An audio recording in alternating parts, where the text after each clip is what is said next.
各位朋友，大家好！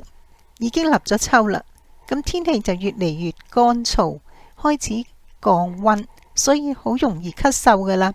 咁今日介紹呢個嘅糖水呢，係特別喺你開始咳嘅時候，你立即煲嚟飲呢，係可以避免你越嚟越咳得犀利嘅。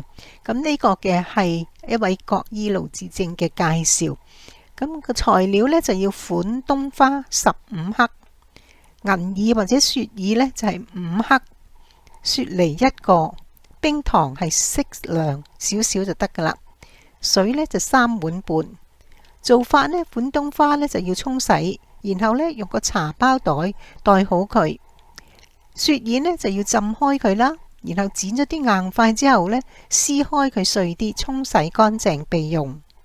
而雪梨呢就要洗乾淨嘅表皮，去核切件備用啦。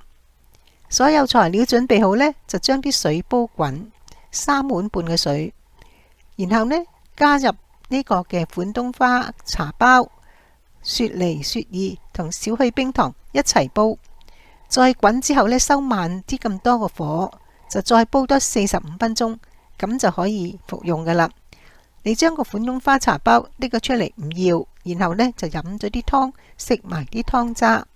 呢個功效呢，就特別係對你有開始咳嘅時候飲用呢，係可以避免你嘅咳嗽越嚟越嚴重啦。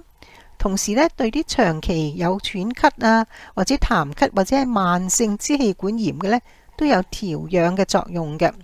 呢度係一個人嘅份量嚟嘅啫。款冬花呢，佢就味甘溫鹽燥嘅，有潤肺清痰、止咳定喘嘅功效。同其他嘅藥物配搭一齊呢，就可以治療各種類型嘅咳嗽噶啦。而雪耳呢，就係性平味甘淡，功能滋陰潤肺、養胃生津。而現代嘅醫藥呢，就認為呢個雪耳呢，係對慢性支氣管炎、肺炎性嘅心臟病都有療效。同時佢又可以保護你嘅肝臟同抑制腫瘤呢啲作用嘅。而且仲能夠潤膚美容添。至於雪梨呢，就係生津、潤燥、清熱化痰呢啲功效。所以如果有消渴症、成日頸渴嘅呢，食多啲雪梨啦。同時便秘嘅朋友食佢，亦可以幫助你排便噶。呢個咁好嘅糖水呢，喺你開始咳即刻試下啦。多謝你哋嘅收聽。